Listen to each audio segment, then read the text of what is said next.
Hello everyone, and welcome to a new Presearing video!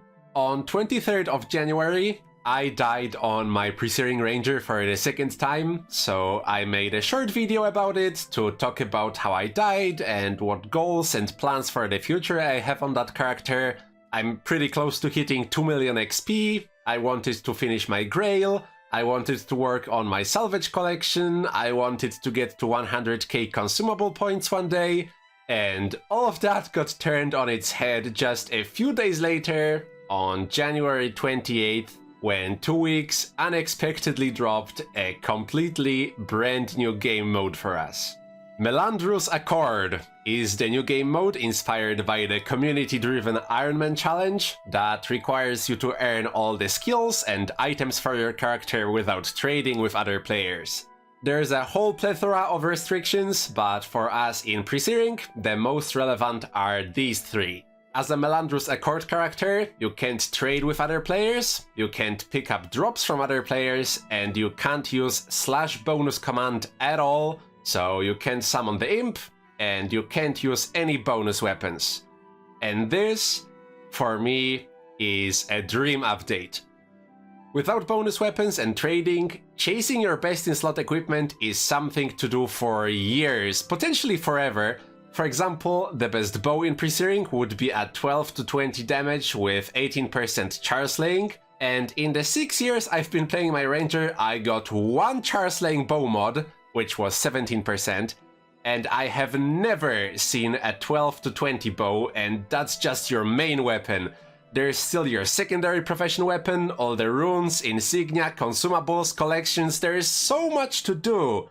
But going forward with it would mean I'm not playing this character anymore. It's the character that made me fall in love with Rangers and with Presearing once again, and it's the character I got Legendary Survivor on, and I'm doing the Grail challenge, and I just got a char-slaying bow grip and I would have to stop and play a new character. Of course, it's not like I'm deleting this account, but I know myself, I don't want to split my attention, so if I were to start a Melandru's Accord character, it would have to become my new main. So, the day after the update dropped, I made the character to reserve the name that I wanted. I logged in to set up the UI how I liked it, and then I logged off for the next well over a month to think about it. I also had a lot of real-life stuff going on at the time, so I wouldn't be able to play regardless. I could go on and on and on about everything I thought about. I went back and forth on my decision like 4 total times, but long story short is, I hope to play in Presearing for as long as the servers are online, hopefully for many years to come, and if that's the case, then I think in all these years I will have a lot more fun playing on a Melandru character. And to me, that's all that matters. So, I think that's all the explanation that needed to be said for now. Let's begin our Melandru's Accord journey, and I hope you'll enjoy.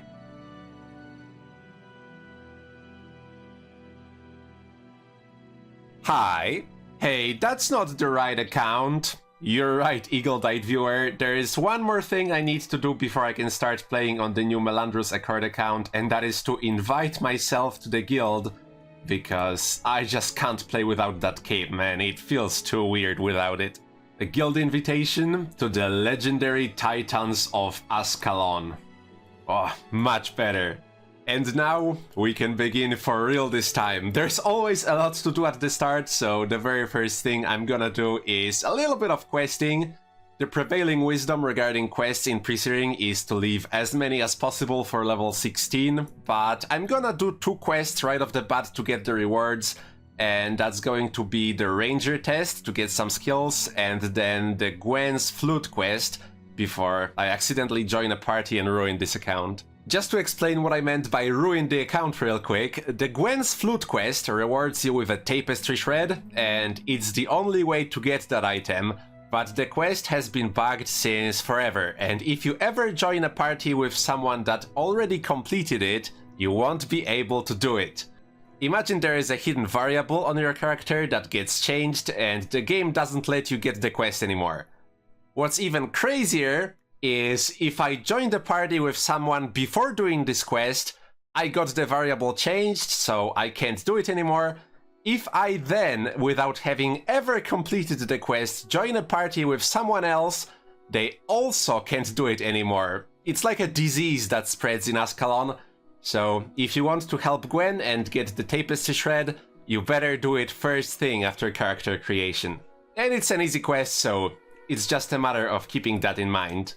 Here's the ranger test completed for power shot and troll Anduent. Simultaneously the worst and one of the best skills in Presearing rewarded from one quest. Here's the flute that Gwen was talking about, but sadly it's broken, so we're gonna have to find her a new one. That's the broken flute turned in, and fun fact, this quest usually only gives experience, but because I'm in Reforged mode, I also get 1 gold, so I just extorted a child for money, thank you Gwen. And now, having completed the Gwen's flute quest, we can get the shred from her after giving her a few more items. And since I'm broke, we're gonna go with the cheap route, so we're gonna buy her a new flute, and then get her 3 red iris flowers. Hello Gwen, here's your new flute. And I also have 1 iris flower with me, so you can take it. And now Gwen will follow me, so we need to find 2 more flowers and I can give them to her instantly because she's right by me. Here's iris number 2. And after luring Gwen all the way to Ashford, here is the 3rd red iris flower. And after we give it to Gwen, she says, "You're my favorite person after Mommy." Of course, Mommy should be your most favorite. And I think I'll give you my most favorite thing in the whole world. And Gwen hands you a tapestry shred. So, the tapestry shred is an item that's used in 2 Eye of the North quests. And since this is going to be a Presearing only character, I will never do them. I just wanted to complete the quest and get the shred as a completionist thing, but now we have a little bit of a problem. Since I'm a Melandru character, I can't use alts to store my stuff because that would be trading with other players, and that means I will have a grand total of 50 inventory spaces. Backpack is 20 slots, belt pouch is 5, 2 char bags for 10 each, and the equipment pack is 5 more. It might sound like plenty at first, but it's not a lot of space. It's like playing UIM all over again. So, I will be dropping the shred. I don't want it permanently taking up 1 inventory space. I just wanted to get it to say that I did it, and I assume that going forward there will be more items like that. Cool drops that I can't keep, or unobtainable items, and since I have this YouTube channel, it works out really well. I can document all this in a video, and I get to keep my bags clear. It's a win-win. So now, with the Gwen's flute quest taken care of, the next order of business is travel. I want to unlock all the outposts, well, minus Picken because I don't want to die. So I'm gonna run to Fort Rannick, Foible's Fair, and Baradin's Estate and clear the monsters on the way for XP and some drops. And while I'm running, it's a great opportunity to talk a lot about this character and everything relating to it. When I saw the update post on January 28th, I just couldn't believe my eyes. Playing an official Iron Man style Presearing character without bonus weapons and without the imp was something I always wanted, but I never expected it to be actually added into the game. So when the update did come, I made a character right away, like the first minute I saw the post. And then I started thinking to myself, hey, this is something I always wanted. I need to think about it, but there is a chance that this becomes my new main, and if that's the case, then I have to make it right. There are a few very minor things that always bothered me about Torikago's song, and this was an opportunity to get rid of them. And well, I think I mostly succeeded. One of these minor things was the Treasure Hunter title track. It's an account-wide title. You can progress it in Presearing during the Easter event, but you can also progress it in post. And I know I had almost all of the progress done in Presearing, but I can't be sure and I can't prove it. And it's a really small thing, but in the back of my head it was a little annoying, so I decided that for this Melandru character, I will buy a completely new Guild Wars key and create a new account and only have that one character there, no alts, so I can keep track from the start. Again, Minor thing, but it was pretty important to me. So I bought the key, I logged in, and another thing that I thought would be really cool is if the character creation date for my new character would be on the same day the update was announced, January 28th, so that I can celebrate each anniversary of the Melandru's Accord mode being out, and I would have my birthday presents to open. And that is a pretty big deal, because since I can't trade, that is the only way to get mini pets and tonics, and getting a cool pet or a cool tonic on a Melandru's character in Presearing would be really sick. Anyway, I also wanted a specific character name, Cinnamon Paw, and since I have this completely new account, I log in back to my old account to delete the Melandru character I just made with that name, log in back to the new account, go to create the character, and the name is already taken. Turns out, after you delete a character, the name stays reserved on that account for 24 hours. So I waited a day, then I created my new ranger with the name that I wanted, but the character creation date is now January 29th, which is one day after the update came, but that's fine. It's okay.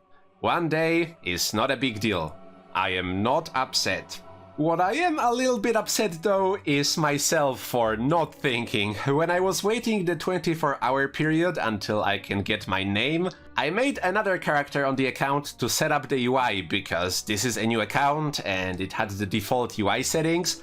It took me 20 minutes to set everything up, and afterwards I deleted that character. But now, if I do the /h command, the time played across all characters is 20 minutes higher than the time played on this character. And it would be so incredibly cool if time played on this character and across all characters was the same, because that would look dope. But again, it's a pretty minor thing. I'm mostly talking about all of that to set up some lore for this account, because I really like putting a lot of effort into my characters. And if this is going to be my new main, I want it to become the coolest Presearing Melandru Ranger it possibly can.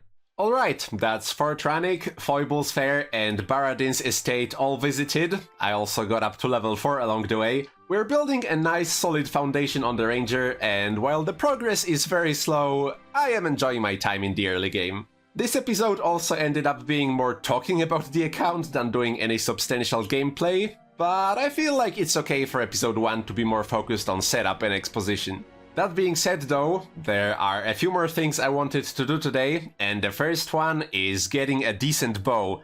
I can craft one in Ascalon, but to do that I need 5 wood planks, so let's go and buy a salvage kit. I saved all the items I got while running to salvage them now, so I should be... oh, already 5 wood planks, so let's craft the Ascalon longbow. 7 to 10 damage plus 1 damage to char, pretty much the best bow you can get before going into Northlands. And of course, I can customize it real quick for the 20% damage bonus. As a Melandru character, I'm gonna do that with every bow upgrade, there is no reason not to. Another thing I wanted to grab real quick is a belt pouch. We can get one from Brownlow, right outside of Ascalon's gates, and he only wants 5 scale fins for it, so that is a deal of a lifetime if I've ever seen one. Sadly, we can only wear one, but that's plus 5 inventory spaces. Turns out editing takes a long time and it's getting pretty late, but another thing I wanted to do before the day's over is claim my first gifts from Nick. Every day, Nicholas Sandford in the Hidden Garden will give you 5 gifts in exchange for 25 creature items. We call them Nick items for obvious reasons. And since this character can't trade, it's going to be very important for me not to miss any days if possible, so I can get a lot of those. The items Nick wants change every day, and you can check what item he wants on the daily activities page on Guild Wars Wiki. Today it's spider legs, so that's why I'm farming spiders. Level 5. In case you're wondering why Nicholas would want 25 spider legs, he wants to build a scarecrow, but for spiders, a scare spider, to protect Mary Malone's orchard from the spider infestation. He's such a gentleman. On the days he collects baked husks, he says that he will give them to Mary because she uses them as fertilizer. He wants enchanted lodestones because they glow in the dark, and Yakington is scared of darkness. He's such a great guy. Anyway, here's the first 5 gifts. I'm gonna stack them up in the inventory to at least 1,000, I think, before opening. So that's like, what, 200 days? With that sorted, the last thing I wanted to do in this episode was to get a pet, and I specifically wanted a bear, but before I could go ahead and charm it, I had to take a little detour to Regent's Valley. You see, when I made Torikago song, I also really wanted a bear, and with the help of some kind person, I got one really early. So early actually that I haven't done the Ranger's Companion quest that requires you to charm a stalker, and after I realized that, I didn't want to lose my bear just so I can charm a stalker for the quest, so it stayed uncompleted forever, and I don't want to repeat the same mistake again. The reward is just 250 XP, but it's not about the XP, it's about the principle. So I went to Regent's Valley and I took the quest. Then I ran to the Melandru statue, shout out Melandru, you'll get a really cool mode named after you one day, and I charmed a stalker for the quest. Then I went back to Gerald the Tamer to release my stalker, and after doing that, the quest stayed completed so I can turn it in at any time now. So now there was just one thing left to do, and that was to beg my lovely wife to help me charm a bear. Melandru's Accord characters can't trade with other players and can't pick up their drops, but we can party with others, which is great because to charm a bear you need 2 people, and it's not an easy process. Usually, when you want to charm a pet, all you need to do is to use the charm animal skill and wait the 10-second cast time, but black bears in Presearing have a skill aptly named Breaking Charm, which breaks your charm. So how do we charm a bear then? The basic strategy is really simple. You need 2 people, 1 person charming the bear and 1 runner. The runner pulls the bear and lets themselves be attacked, while the charmer stands at the maximum possible distance away from the bear that still lets them cast Charm Animal. Every 4 attacks, black bears use a skill called Brutal Mauling, and as soon as the animation for the skill begins, the charmer casts Charm Animal, and the runner starts running in a straight line to pull the bear away from the charmer. If everything is done correctly, the bear will follow the runner, and if you're lucky, it will run far enough that its break charm skill will fail because the person charming is too far. And that's it, that's the method. Well, that's the method that worked for years anyway, but I spent 2 hours with my wife Matilda, and then further 2 hours with a friend, Paladin Blademaster. Thank you both so much, by the way. And I still couldn't get it. Something felt off, so I went searching, and under a video about charming black bears by Why Games Matter, I found this comment from 2 months ago that mentioned a technique I haven't heard about before, which was to purposely let the bear break your charm to interrupt its attack timing. Specifically, you have to wait for the bear to attack once, then cast Charm Animal before the animation of the second attack. The bear will break your charm, of course, but that is expected. Then wait until the Brutal Mauling starts, and as usual the runner runs and the charmer charms. I don't know what kind of spaghetti code magic is supposed to happen there, but at this point I was 4 hours deep into my attempts and I was up for anything. So I gave it a shot and it worked on my second try. So thank you so much to Ecteon Aim4398 for that comment. I don't know if you came up with the method, but that's where I learned it from, so my credit goes to you. I added the information to my ranger guide in a pinned comment, and now that I have the bear, I can finally go to bed. I still have to name my new pet though, and this time I had a name prepared from the start. She will be named Ari. And with that, I will be wrapping up today's video. I think that's a solid start for what's hopefully going to become a many year-long adventure. There is still a lot to do and a lot to talk about. I'm really excited to get to all that, and I hope you'll enjoy following my journey as well.